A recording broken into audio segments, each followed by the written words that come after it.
May the words that I now speak and the thoughts and feelings that we may share or experience be always acceptable in thy hearing and sight, O Heavenly Father. As you know, I like to move around when I'm preaching, but given the camera and these days of high technology, I need to stay here where the camera can see me without my rushing about.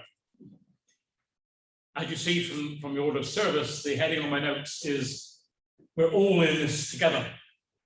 And we heard that echoed in our prayers. As I mentioned at the beginning, the church diary is still following Mark's gospel. So if in the 4 weeks or the 3 weeks since I was last with you, the preachers have done that, you should have been hearing from Mark. And as I said, strangely enough, the readings today are exactly the same ones as from 3 weeks ago. So I had to sort of scratch my head and try and work out what it was that I'm supposed to say I didn't say to you 4 weeks ago. 4 weeks ago, we looked at the power play, to use modern jargon, between James and John, wanting to be more significant than the other disciples. And we know, of course, what Christ's response was to that. And I think what we're being asked to look at today is how we understand our place in the community of Jesus Christ. In the passage we heard, Jesus continuing his long journey into Jerusalem. And the disciples are struggling with what's happening and what he's saying to them. And even after the argument with James and John about who will sit next to him on his throne, despite Christ's predictions of what's going to happen to him, they still simply failed to grasp what kind of leader, what kind of king Jesus is going to be. And you read about that in verses 39 to 40. And in verse 40, Jesus explicitly reiterates what he had been saying in his prediction and goes even further. He introduces the idea of him being not a king at all, but a servant. Now, actually, most biblical translations, including our own Good News Bible, and before that, and now the NSRB, actually softens the word that Jesus used. We know that the first written testaments would have been in Greek. And the word that the Greek writer uses at this point is the word doulos. And doulos in Greek isn't servant, it's slave. Now, I suggest that we probably find the idea of Jesus being a slave a bit difficult to take on board in the 21st century, given, after all, the almost universal global rejection of the concept of slavery in the 19th century, and more recently, the rise of movements like the Black Lives Matter movement. But perhaps we need to remember that in the time that Christ lived with us on earth, slavery was both common and quite acceptable. People owned other people in the same way like they owned land or property or household possessions. It was not unusual, and as I say, it wasn't unacceptable at the time of Christ. As we know, of course, slaves were owned by someone else who had total control over their lives. But it was made clear also that the slave owner had some responsibility towards the slave in terms of his or her health, in terms of his or her living conditions. So Jesus uses the example of him being a slave when James and John says to him, well, who's great? For Jesus, the normal pattern of the contemporary world, our contemporary world, is inverted. It is God's slave, says Jesus, who reveals what it means to be great. I don't think I would very much fancy the idea of being a slave to anyone. And I'm not sure I'm very comfortable with the idea of being a slave to God.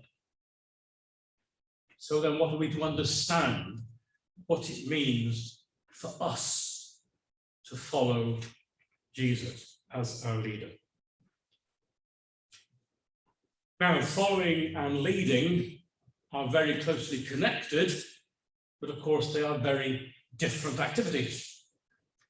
To follow is to go after an idea, go after a group, or more logically, to go after somebody else, taking your lead from somebody else. To lead is to set the direction or to set the policy and expect others to join in with you in the task or in the journey. As I think most of you know, I spent most of my career in human resources. And I've delivered many, many training sessions to senior managers and management teams on that old hoary question: are great leaders made or born? Is it nature or is it nurture? And the answer is, I haven't got a clue. Many psychologists tell us that in today's world, most people find following difficult. It's shown by how much and how often people question those who seek to lead them, whether it be in organizations, in companies, in education, in parliament, and yes, even in our Methodist Church. We find ourselves asking, don't we, questions like, why? Where are we going? Is this the right way? Is this the right policy? Journalists and other writers and commentators on television and so on point out now that it's not just lack of trust in what leaders say to us, but it's also increasingly a lack of respect. A large percentage of people, we are told, have lost their respect in those who lead them. I suggest perhaps it's because so often we see those who seek to lead us doing the complete opposite of what they ask us to do. When I was thinking or trying to think of some examples, my mind went back to the first lockdown, when you may remember that Boris Johnson's special advisor on COVID and how to cope with it went off to Derbyshire to test his eyesight. One Dominic Cummings drove 350 miles, he said, to test his eyesight when told the rest of us to stay inside the front door. And when he was interviewed on TV, he said he couldn't understand why people lost his respect, that he genuinely couldn't understand it. I have a small pension with one of the department store groups that I worked in for a while.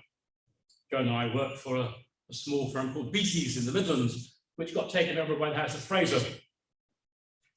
And like many pension schemes, and those of you who, like me, are pensioners, will know that pension schemes are in trouble because over the years, companies have not put enough money in them, so they can't meet the expected pension. I'm getting letters from the House of Fraser, who took over the group I worked in, telling me that they're struggling to pay pensions, and I must expect to have a reduction. Well, that's sad, and that's the way for many people. The House of Fraser Group is now owned by Mr. Mike Ashley, who is the managing director and leader. You may know him as the owner of Sports Direct. He bought the House of Fraser Group.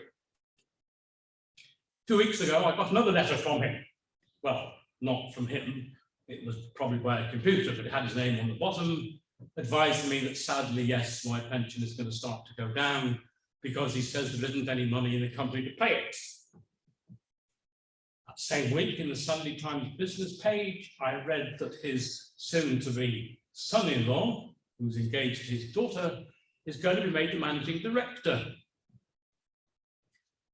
And his dad-in-law is going to give him 150 million quid.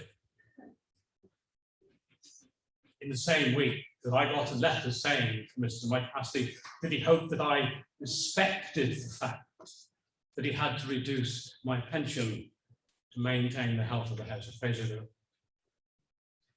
Might not be surprised to know that I don't have very much respect for Mr. Mike Askew. We've been hearing this week, haven't we, about the rows going on in Parliament about the taking away of the uplift in the universal credit.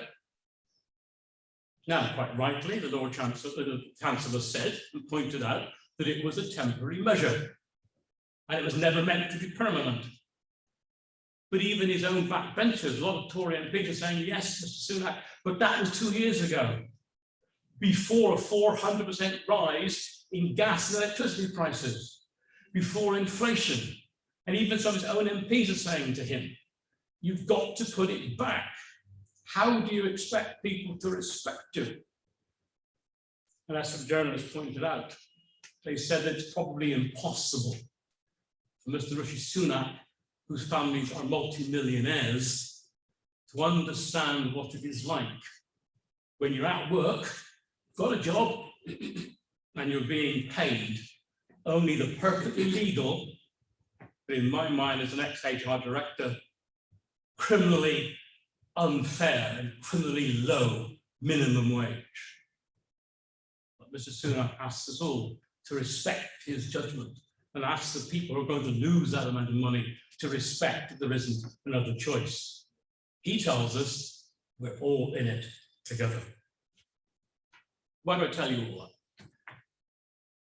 As followers of Jesus Christ, we follow a leader who could not be more different, I suggest, from these modern day leaders of industry, government, and even education.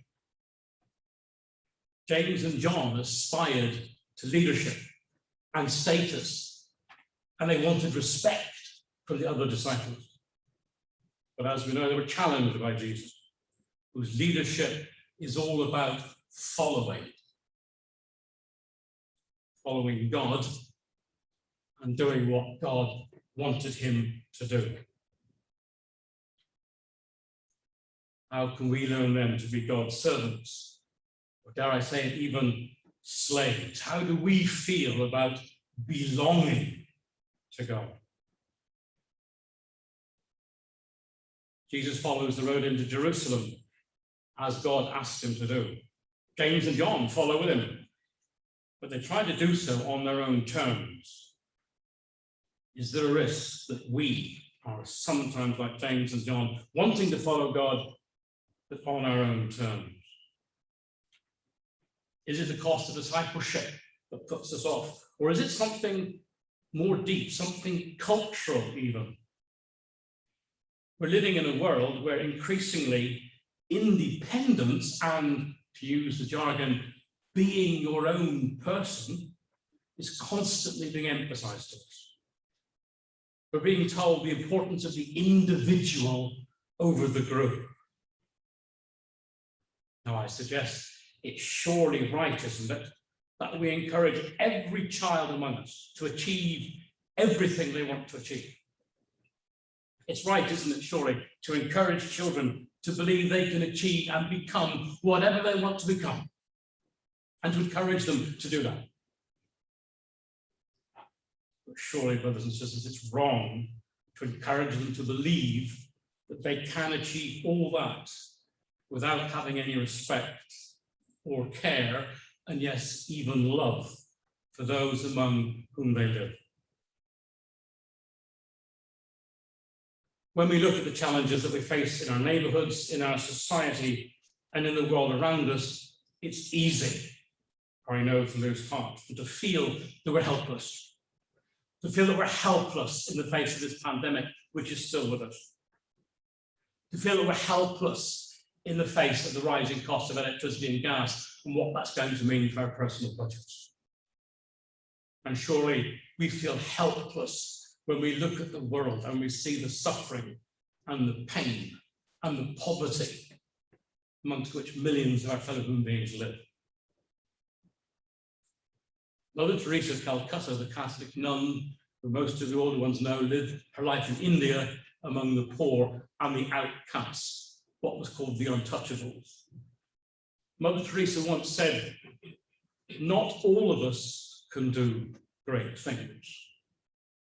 But all of us can do small things with great love. We may often feel useless and helpless. But I suggest we can all do one little thing with great love. And we can start by thinking about the needs of the part of the world where God has placed us. We are all in this together. Among the challenges of our church or other community groups, is there just one little thing that we all might take on? If only to remember, perhaps, to encourage each other in what we're trying to achieve in the name of Christ. The writer of Hebrews was trying to demonstrate that the Jewish sacrificial system, including the priesthood system in the temple, was not wrong, but had been reimagined and renewed through Jesus' death and resurrection. It was an analogy that the writer of Hebrews used to explain what Jesus had achieved. And the priest who the writer named, the strange name Melchizedek, Melchizedek was an outsider. He was a priest who preached outside the temple gates. But he appeared to Abraham and promised Abraham that God would make a covenant with him when the priests who were inside the temple said it couldn't happen. So the writer of Hebrews compares Jesus with Melchizedek. Jesus is the one who stands outside conventional norms. He's the one who stands outside the way the world operates. The reading from Isaiah is part of the best known of what's called the Four Servant Songs. And of course, when we look at that passage here through the lens of Christianity, we see it as Isaiah prophesying the life, the death, and the resurrection of Jesus Christ. It's a story Isaiah tells of pain, suffering, hurt. In the language of this passage, Isaiah says in the traditional St. James's Bible, Isaiah writes, he poured out himself to death. Takes the language of the temple sacrifice and reorientates it into the life of Jesus. Here's the servant who gave himself to God, understanding that God will give back even more, and Israel will be forgiven and restored.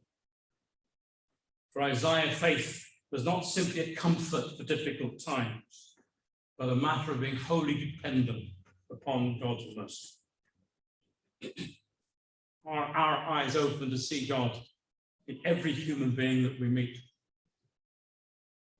It's challenging, isn't it, to see people who are different to us, people perhaps who have opposing ideas or ideologies, and indeed people who we may genuinely fear.